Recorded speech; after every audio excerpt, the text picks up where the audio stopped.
చెర్లో ఉన్న చాకిరేవో బండనేనట, గుళ్ళో ఉన్న అమ్మవారి బొమ్మ నీవట.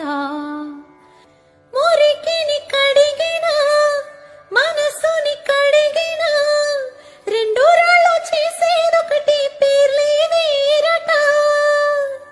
అవునో కాదో తెలియదు కానీ నువ్వు చెబుతుంటే అవునంట. మరి అంతలోనే బొంగమూతి సంగతేంటట. నాకు తెలుసా మంచి చెడ్డ, నువ్వు చెబితే నేర్చుకుంటా.